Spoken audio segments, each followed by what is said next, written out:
ಕರ್ನಾಟಕ ರಾಜ್ಯದಲ್ಲಿ ಕವಿಕಾ ಇದೆ, ಕರ್ನಾಟಕ ವಿದ್ಯುತ್ ಕಾರ್ಖಾನೆ ಇದೆ, ಅಲ್ಲಿಂದ ಖರೀದಿಸಬಹುದಾಗಿತ್ತು.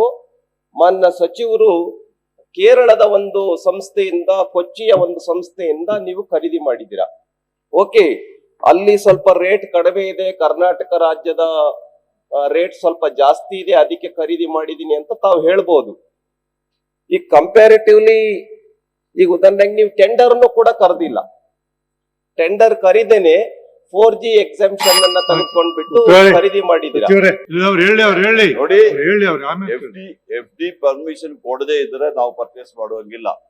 4G ಎಕ್ಸೆಂಪ್ಷನ್ ಕೊಡ್ಬೇಕಾಗಿದ್ದು FD ಅವ್ರು ಇನ್ನೂ ಕೊಡ್ಲಿಲ್ಲ. ನೀವು ಹೇಳದ ಕಾರಣ ಇರ್ಬೋದು, ಅದು ಬರದೇ ಇದ್ರೆ ನಾವು ಅಲ್ಲಿಂದ 4G ಮಾಡೋದಕ್ಕೆ ಆಗುದಿಲ್ಲ. ಈಗ 4G ಮಾಡದಿದ್ರೆ ನಾವು ಟೆಂಡರ್ ಕರೆದು ಕೊಡ್ತೀವಿ. ಸುಮಾರು ನಾವು ಟೆಂಡರಲ್ಲೇ ಪರ್ಚೇಸ್ ಮಾಡ್ತೀವಿ. ಅದಕ್ಕೋಸ್ಕರವಾಗಿ ನೀವು ಹೇಳುದು ಇನ್ನೂ ಕಡಿಮೆಯಲ್ಲಿ ಸಿಕ್ಕುದಾದ್ರೆ ನಾವು ಅದನ್ನ ತಗೊಳ್ಳಿಕ್ಕೆ ನಾವು ತಯಾರಾಗಿದ್ದೀವಿ. ಅದು ಸಮೇತ ನಾನು ಪರಿಶೀಲನೆ ಮಾಡಿಬಿಟ್ಟು 4G ಎಕ್ಸೆಂಪ್ಷನ್ಗೆ ಹೆಚ್ಚು ಕೊಡ್ತಾ ಇದ್ದಾರೆ, ರೇಟ್ ಹೆಚ್ಚಾಗ್ತಾ ಇದ್ರೆ ಅದರಿಂದ ಟೆಂಡರ್ ಕರೆಯುವಂತಹ ಕ್ರಮ ಸಮೇತ ನಾವು ತಗೊಳ್ತೀವಿ.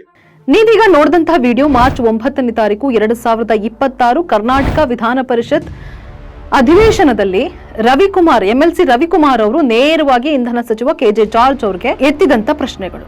ನಮ್ಮ ಕರ್ನಾಟಕ ವಿದ್ಯುತ್ ಕಾರ್ಖಾನೆಗೆ ಏನ್ ಅನ್ಯಾಯ ಆಗ್ತಾ ಇದೆ, ಯಾಕೆ ನೀವು ಟೆಂಡರ್ ಅನ್ನ ನೇರವಾಗಿ 4G ವಿನಾಯಿತಿಯನ್ನ ಕೇರಳ ಒಂದು ವಿದ್ಯುತ್ ಕಾರ್ಖಾನೆಗೆ ಅನುಮೋದನೆಯನ್ನ ಕೊಟ್ರಿ? ಈ ಎಲ್ಲ ವಿಚಾರಗಳನ್ನ ಇಟ್ಕೊಂಡು ಪ್ರಶ್ನೆಯನ್ನ ಮಾಡಿದಾಗ ಇಂಧನ ಸಚಿವ KJ ಜಾರ್ಜ್ ಅವರು ಒಂದು ಸ್ಟೇಟ್ಮೆಂಟ್ ಅನ್ನ ಕೊಡ್ತಾರೆ. ಇದು ಫಿನಾನ್ಸ್ ಡಿಪಾರ್ಟ್ಮೆಂಟ್ ಅಡಿಯಲ್ಲಿ ಬರುತ್ತೆ 4G ವಿನಾಯಿತಿ, ಇನ್ನೂ ಕೂಡ ಫೈನಾನ್ಸ್ ಡಿಪಾರ್ಟ್ಮೆಂಟ್ ಅವರು ಅನುಮೋದನೆಯನ್ನ ಕೊಟ್ಟಿಲ್ಲ. ಹೀಗಾಗಿ ಅನುಮೋದನೆ ಕೊಡದೇ ಇದ್ರೆ ನಾವು ಟೆಂಡರ್ ಅನ್ನ ಕರೆದು ನಿಜವಾಗ್ಲೂ ಯಾರ್ಯಾರಿಗೆ ಹೋಗ್ಬೇಕು ಅನ್ನೋದ್ರ ಬಗ್ಗೆ ಕೂಲಂಕುಷವಾಗಿ ಪರಿಶೀಲನೆಯನ್ನ ನಡೆಸ್ತೀವಿ ಅಂತ ಹೇಳಿ ಇಂಧನ ಸಚಿವರು ಕೊಟ್ಟಿರುವಂತಹ ಸ್ಟೇಟ್ಮೆಂಟ್. ಬಹುಶಃ ನಿಮ್ಗೆ ಈ ವಿಚಾರ ಏನು ಕೂಡ ಅರ್ಥ ಆಗಿರೋದಿಲ್ಲ. ಕಾರಣ ಈ 4G ವಿನಾಯಿತಿ ಅಂದ್ರೆ ಏನು, ಹಾಗೆ ಈ ಕರ್ನಾಟಕ ವಿದ್ಯುತ್ ಕಾರ್ಖಾನೆಗೆ ಏನ್ ಅನ್ಯಾಯ ಆಗ್ತಾ ಇದೆ, ರವಿಕುಮಾರ್ ಅವರು ಏನ್ ಪ್ರಶ್ನೆಗೆ ಎತ್ತಿದ್ದಾರೆ, ಇದ್ರ ಬಗ್ಗೆ ಸದ್ಯಕ್ಕೆ ನಾನ್ ನಿಮ್ಗೆ ಈ ಎಪಿಸೋಡ್ ನಲ್ಲಿ ನೀಟಾಗಿ ಎಕ್ಸ್ಪ್ಲೇನ್ ಮಾಡ್ತಾ ಹೋಗ್ತೀನಿ. ನಿಮ್ಮೆಲ್ಲರಿಗೂ ಕೂಡ ದಿ ಫೈಲ್ ಎಕ್ಸ್ಪ್ಲೇನರ್ಗೆ ಸ್ವಾಗತ. ನಾನು ಪಲ್ಲವಿ ಶಂಕರ್. ನಮ್ಮ ಫೈಲ್ ಇಂಡಿಯಾ ಯೂಟ್ಯೂಬ್ ಚಾನೆಲ್ ಅನ್ನ ಸಬ್ಸ್ಕ್ರೈಬ್ ಮಾಡಿಲ್ಲ ಅಂದ್ರೆ ಸಬ್ಸ್ಕ್ರೈಬ್ ಮಾಡಿ, ಲೈಕ್ ಮಾಡಿ, ಹಾಗೆ ಶೇರ್ ಮಾಡಿ.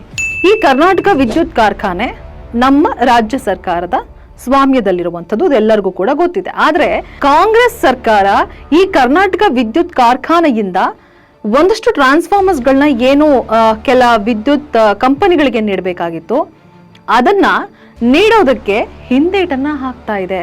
ಅಂದ್ರೆ ಇಲ್ಲಿಂದ ತೆಗೆದುಕೊಂಡು ಈ ಹೆಸ್ಕಾಂ ಇರ್ಬೋದು, ಮೆಸ್ಕಾಂ ಇರ್ಬೋದು, ಬೆಸ್ಕಾಂ ಇರ್ಬೋದು, ಇವ್ರಿಗೆ ವಿದ್ಯುತ್ ಪರಿವರ್ತಕಗಳನ್ನ ಕೊಡೋದಕ್ಕೆ ಹಿಂದೇಟ್ ಆಗ್ತಾ ಇದೆ. ಈಗ ಸದ್ಯಕ್ಕೆ ಮ್ಯಾಟ್ರಿಗೆ ಬರೋಣ. ರಾಜ್ಯದ ಬೆಂಗಳೂರು, ಹುಬ್ಬಳ್ಳಿ, ಮಂಗಳೂರು ವಿದ್ಯುತ್ ಕಂಪನಿಗಳಿಗೆ 11,721 ಟ್ರಾನ್ಸ್ಫಾರ್ಮರ್ಗಳು ಪರ್ಚೇಸ್ ಮಾಡಬೇಕಾಗಿತ್ತು.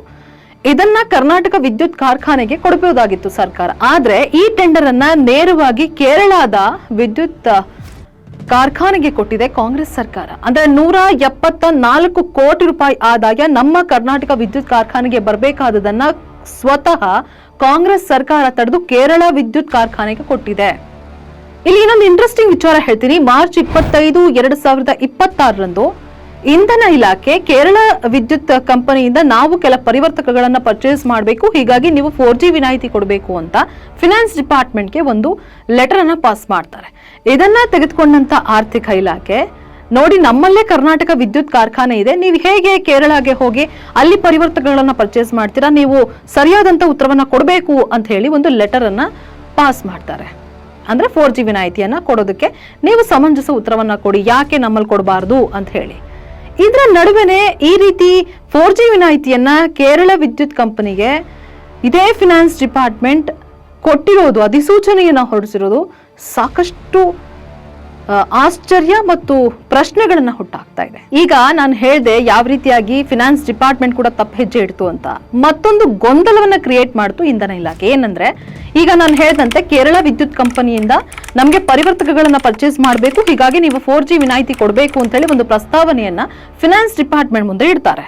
ಅದರ ಜೊತೆಗೇನೆ 36,000 ವಿದ್ಯುತ್ ಪರಿವರ್ತಕಗಳನ್ನ ನಾವು ಪರ್ಚೇಸ್ ಮಾಡಬೇಕು, ಅದು ಕೂಡ ನಮ್ಮ ಕರ್ನಾಟಕ ವಿದ್ಯುತ್ ಕಾರ್ಖಾನೆಯಿಂದ, ಹೀಗಾಗಿ ನೀವು ಅದಕ್ಕೆ 4G ವಿನಾಯಿತಿ ಕೊಡಬೇಕು ಅಂತ ಹೇಳ್ತಾರೆ. ಅದರ ಜೊತೆಗೆ NGF ಇಂದಲೂ ಕೂಡ ನಾವು ಒಂದಷ್ಟು ವಿದ್ಯುತ್ ಪರಿವರ್ತಕಗಳನ್ನ ಪರ್ಚೇಸ್ ಮಾಡಬೇಕು, ಇದಕ್ಕೆ 4G ವಿನಾಯಿತಿ ಕೊಡಿ ಅಂತ ಹೇಳಿ ಖುದ್ದು ಇಂಧನ ಇಲಾಖೆನೆ ಒಂದು ಪ್ರಸ್ತಾವನೆಯನ್ನ ಸಲ್ಲಿಸುತ್ತೆ. ಆದ್ರೆ ಆರ್ಥಿಕ ಇಲಾಖೆ ಈ NGFಗೆ 4G ವಿನಾಯಿತಿಯನ್ನ ಕೊಡೋದಿಲ್ಲ. ಅಂದ್ರೆ ನೀವು ಅರ್ಥ ಮಾಡ್ಕೊಳ್ಬೇಕಾಗಿರೋದು ಎಷ್ಟು ಗೊಂದಲವನ್ನ ಕ್ರಿಯೇಟ್ ಮಾಡಿದ್ದಾರೆ ಅಂದ್ರೆ, ಕೇರಳ ವಿದ್ಯುತ್ ಕಂಪನಿಯಿಂದ 4G ವಿನಾಯಿತಿ ಬೇಕು, ನಾವು ಅಲ್ಲಿಂದ ಒಂದಷ್ಟು ಟ್ರಾನ್ಸ್ಫಾರ್ಮರ್ಸ್ ಗಳನ್ನ ತೆಗೆದುಕೊಳ್ಬೇಕು ಅಂತ ಹೇಳಿದ್ದಾರೆ. ಇದರ ನಡುವೆನೆ ಕರ್ನಾಟಕ ವಿದ್ಯುತ್ ಕಾರ್ಖಾನೆಯಿಂದ ನಾವು 36,000 ವಿದ್ಯುತ್ ಪರಿವರ್ತಕಗಳನ್ನ ಪರ್ಚೇಸ್ ಮಾಡಬೇಕು ಅಂತ ಹೇಳಿ 4G ವಿನಾಯಿತಿ ಕೊಡಿ ಅಂತ ಹೇಳಿದ್ದಾರೆ. ಅಂದ್ರೆ ನೀವು ಯಾವ ರೀತಿ ಹೆಜ್ಜೆಯನ್ನು ಇಡೋದಕ್ಕೆ ಹೋಗ್ತಾ ಇದ್ದೀರಾ, ಯಾಕಿಷ್ಟು ಗೊಂದಲಗಳನ್ನ ಕ್ರಿಯೇಟ್ ಮಾಡಿದ್ದೀರಾ, ಯಾರನ್ನ ಓಲೈಕೆ ಮಾಡೋದಕ್ಕೆ ಹೋಗ್ತಾ ಇದ್ದೀರಾ ಅನ್ನುವಂತ ದೊಡ್ಡ ಪ್ರಶ್ನೆ. ಇನ್ನು ಕೆಜೆ ಜಾರ್ಜ್ ಅವರ ಪ್ರಕಾರ 2024-25ನೇ ಸಾಲಿನಲ್ಲಿ ಎಸ್ಕಾಂಗಳಿಗೆ ಈ Kerala electric and allied engineer company limited ನಿಂದ ವಿದ್ಯುತ್ ಪರಿವರ್ತಕಗಳನ್ನ ಖರೀದಿಸಿರಲಿಲ್ಲ.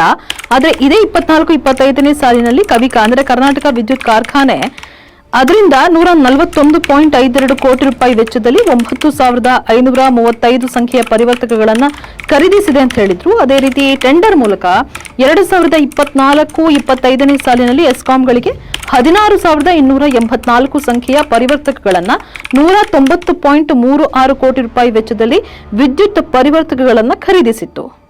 ಈ ಇಡೀ ಸುದ್ದಿಯಲ್ಲಿ ಮತ್ತೊಂದು ಮೇಜರ್ ಇಂಟ್ರೆಸ್ಟಿಂಗ್ ವಿಚಾರ ಅಂದ್ರೆ, ಸಿದ್ಧಾರ್ಥ ಹೊಸಮನಿ ಎನ್ನುವಂತಹ ವ್ಯಕ್ತಿ ಡಿಸೆಂಬರ್ 11, 2025ರಂದು ಈ ಕರ್ನಾಟಕ ವಿಧಾನಸಭೆ ಮುಖ್ಯ ಸಚೇತಕರಾಗಿರುವಂತಹ ಶಾಸಕರಾಗಿರುವಂತಹ ಅಶೋಕ್ ಪಟ್ಟಣ್ಣನವರಿಗೆ ಒಂದು ಪತ್ರವನ್ನ ಬರೀತಾರೆ. ಆ ಪತ್ರದಲ್ಲಿ ಕೇರಳ ವಿದ್ಯುತ್ ಕಂಪನಿ ಏನಿದೆ ಅದರಿಂದ ನೀವು ಪರಿವರ್ತಕಗಳನ್ನ ತೆಗೆದುಕೊಳ್ಬಹುದು, ಯಾಕೆಂದ್ರೆ ಅವರು ಇಲ್ಲಿವರೆಗೂ ಕೂಡ ಅತ್ಯುತ್ತಮವಾದಂತಹ ಗುಣಮಟ್ಟದ ಟ್ರಾನ್ಸ್ಫಾರ್ಮರ್ಸ್ ಗಳನ್ನ ಪೂರೈಸ್ತಾ ಇದ್ದಾರೆ, ದಯವಿಟ್ಟು ಇದನ್ನ ಶಿಫಾರಸು ಮಾಡಿ ಅಂತ ಹೇಳಿ ಸಿದ್ಧಾರ್ಥ ಹೊಸಮನಿ ಅನ್ನುವಂಥ ವ್ಯಕ್ತಿ ಅಶೋಕ್ ಪಟ್ಟಣ್ಣನಿಗೆ ಒಂದು ಲೆಟರ್ ಅನ್ನ ಪಾಸ್ ಮಾಡ್ತಾರೆ.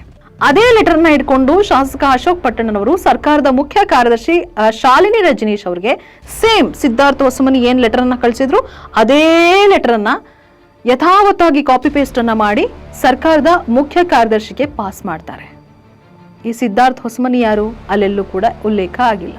ಈ ಸಿದ್ಧಾರ್ಥ ಹೊಸಮನಿ ಯಾಕೆ ಅಶೋಕ್ ಪಟ್ಟಣ್ಣನವರಿಗೆ ಲೆಟರ್ ಅನ್ನ ಪಾಸ್ ಮಾಡ್ತಾರೆ, ಇವ್ರಿಗೂ ಕೇರಳ ಕಂಪನಿಗೂ ಏನು ಸಂಬಂಧ, ಹಾಗಿದ್ರೆ ಕೇರಳ ಕಂಪನಿಗೂ ಸಿದ್ಧಾರ್ಥ್ಗೂ ಯಾವ ರೀತಿಯಾದಂತ ಒಡಂಬಡಿಕೆ ಆಗಿದೆ, ಸಿದ್ಧಾರ್ಥ್ ಯಾಕೆ ನಮ್ಮ ರಾಜ್ಯದಲ್ಲಿರುವಂತಹ ಶಾಸಕರಿಗೆ ಪತ್ರವನ್ನ ಬರೀತಾರೆ, ಅದು ಶಿಫಾರಸು ಮಾಡಿ ಅಂತ ಯಾಕೆ ಬರೀತಾರೆ, ಇದ್ಯಾವುದರ ಬಗ್ಗೆಯೂ ಕೂಡ ಮಾಹಿತಿ ಇಲ್ಲ.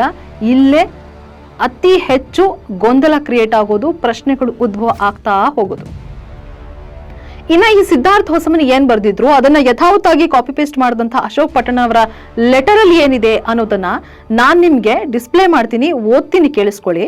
ಆ ಲೆಟರ್ ನಲ್ಲಿ ಬರೀತಾರೆ, ಸರ್ಕಾರಿ ಸ್ವಾಮ್ಯದ ವಿದ್ಯುತ್ ಪರಿವರ್ತಕ ತಯಾರಿಕಾ ಸಂಸ್ಥೆಯಾದಂಥ ಕೆಇಎಲ್ ಸಂಸ್ಥೆಯು ಸರ್ಕಾರದ ಅಂಗಸಂಸ್ಥೆಯಾಗಿದ್ದು ಅತ್ಯುತ್ತಮ ಗುಣಮಟ್ಟದ ಪರಿವರ್ತಕಗಳನ್ನು ಪೂರೈಸುತ್ತಾ ಬಂದಿರುತ್ತದೆ. ಅವರು ತಯಾರಿಸಿರುವ ಪರಿವರ್ತಕಗಳ ಕುರಿತು ಈಗಾಗಲೇ ಬೆಸ್ಕಾಂ, ಹೆಸ್ಕಾಂ, ಮೆಸ್ಕಾಂ ವಿದ್ಯುತ್ ಸರಬರಾಜು ಕಂಪನಿಯ ಮನವಿಯ ಮೇರೆಗೆ ಇಂಧನ ಇಲಾಖೆಯ ಸರ್ಕಾರ ಪ್ರಧಾನ ಕಾರ್ಯದರ್ಶಿಯಿಂದ ಹಣಕಾಸು ಇಲಾಖೆಗೆ ಶಿಫಾರಸು ಮಾಡಲಾಗಿದೆ ಎಂದು ಗಮನವನ್ನು ಸೆಳೆದಿದ್ರು. ಹಾಗೆ ಈ ಕಡತವು ಹಣಕಾಸು ಇಲಾಖೆಯಲ್ಲಿರುತ್ತೆ. ಖಾಸಗಿ ಕಂಪನಿಗಳು ತಯಾರಿಸಿದ ಪರಿವರ್ತಕಗಳ ಬಗ್ಗೆ ಹಲವಾರು ತಕರಾರುಗಳು ಬಂದಿರುತ್ತೆ. ಆದರೆ ಕೆಇಎಲ್ ಸಂಸ್ಥೆಯಿಂದ ತಯಾರಿಸಿ ಪೂರೈಸಿರುವ ಪರಿವರ್ತಕಗಳಲ್ಲಿ ಯಾವುದೇ ತಕರಾರು ಬಂದಿರೋದಿಲ್ಲ. ಕಳೆದ ವರ್ಷವೂ ಸದರಿ ಕಂಪನಿಯಿಂದ ನೇರವಾಗಿ ವಿದ್ಯುತ್ ಪರಿವರ್ತಕಗಳನ್ನು ಖರೀದಿಸಲು ಕೆಟಿಪಿಪಿ ಕಾಯ್ದೆಯಡಿಯಲ್ಲಿ ಪರವಾನಗಿ ನೀಡುತ್ತೆ. ಇದೇ ಮಾದರಿಯಲ್ಲಿ ಈ ವರ್ಷವೂ ಸಹ ಪರಿವರ್ತಕಗಳನ್ನು ತಯಾರಿಸಲು ಸರ್ಕಾರದಿಂದ ವಿನಾಯಿತಿ ನೀಡಲು ಹಣಕಾಸು ಇಲಾಖೆಯ ಪ್ರಧಾನ ಕಾರ್ಯದರ್ಶಿಗೆ ಸೂಕ್ತ ನಿರ್ದೇಶನ ನೀಡಬೇಕು ಅಂತ ಅಶೋಕ್ ಪಟ್ಟಣ್ಣನವರು ಲೆಟರ್ ಅನ್ನ ಬರೀತಾರೆ. ಇದೇ ಲೆಟರ್ ಅನ್ನ ಈಗ ನಾನು ಅನ್ನೋನ್ ಪರ್ಸನ್ ಏನ್ ಹೇಳದ್ನಲ್ಲ, ಸಿದ್ಧಾರ್ಥ ಹೊಸಮನಿ ಅಶೋಕ್ ಪಟ್ಟಣ್ಣನವರಿಗೆ ಕೊಡ್ತಾರೆ.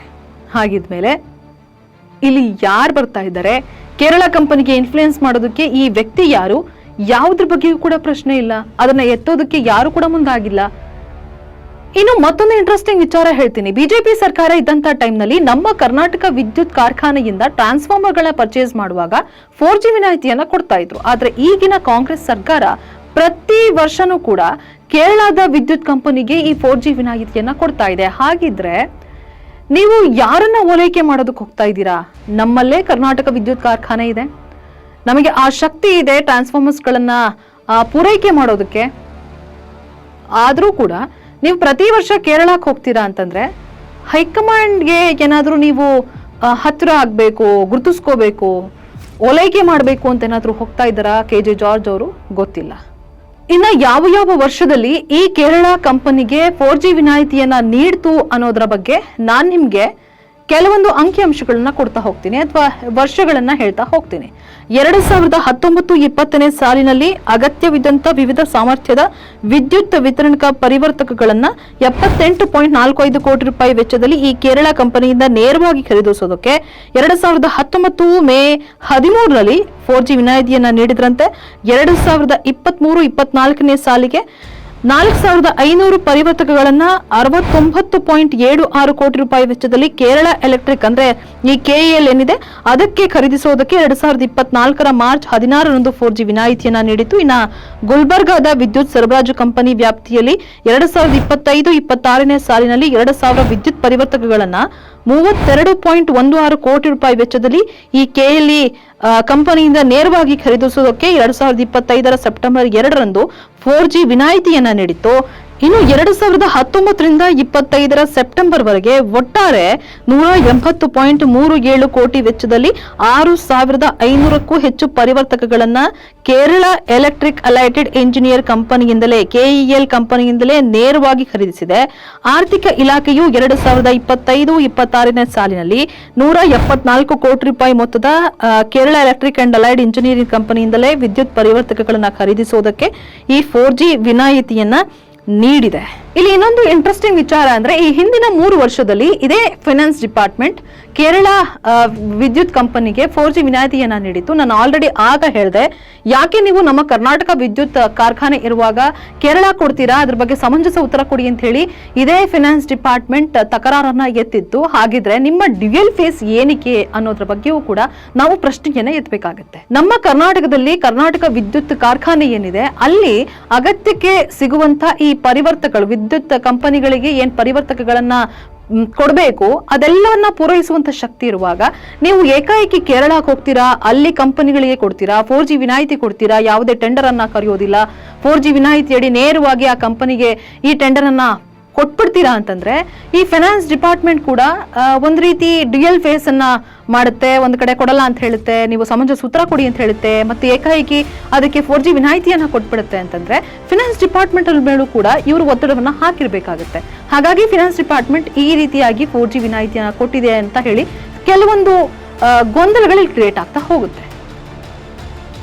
ಇಂಧನ ಇಲಾಖೆಯ ಸಚಿವರಾಗಿರುವಂತಹ KJ ಜಾರ್ಜ್ ಅವರು ಕೂಡ ವಿಧಾನ ಪರಿಷತ್ನಲ್ಲಿ ರವಿಕುಮಾರ್ ಅವರು ಎದ್ದಂತ ಪ್ರಶ್ನೆಗೆ ಕೆಲವು ಗೊಂದಲ ಉತ್ತರವನ್ನ ಕೊಟ್ಟರು. ಅಂದ್ರೆ ಇನ್ನ ಫೈನಾನ್ಸ್ ಡಿಪಾರ್ಟ್ಮೆಂಟ್ ಅವರು ಅನುಮತಿ ಕೊಟ್ಟಿಲ್ಲ ಅಂದ್ರೆ ಟೆಂಡರ್ ಅನ್ನ ಕರಿತೀವಿ ಅಂತ ಹೇಳಿ. ಆದ್ರೆ ಇದ್ರ ನಡುವೆನೆ ಫೈನಾನ್ಸ್ ಡಿಪಾರ್ಟ್ಮೆಂಟ್ ಅವರು ಅನುಮತಿಯನ್ನ ಕೊಟ್ಟಿದ್ದಾರೆ. ಹಾಗಿದ್ಮೇಲೆ ನೀವು ಫೈನಾನ್ಸ್ ಡಿಪಾರ್ಟ್ಮೆಂಟ್ ಮೇಲೆ ಒತ್ತಡವನ್ನ ಹಾಕಿ ಈ 4G ವಿನಾಯಿತಿಯನ್ನ ತೆಗೆದುಕೊಂಡಿದ್ದೀರಾ, ಇದಕ್ಕೆ ನೀವೇ ಉತ್ತರವನ್ನ ಕೊಡಬೇಕು.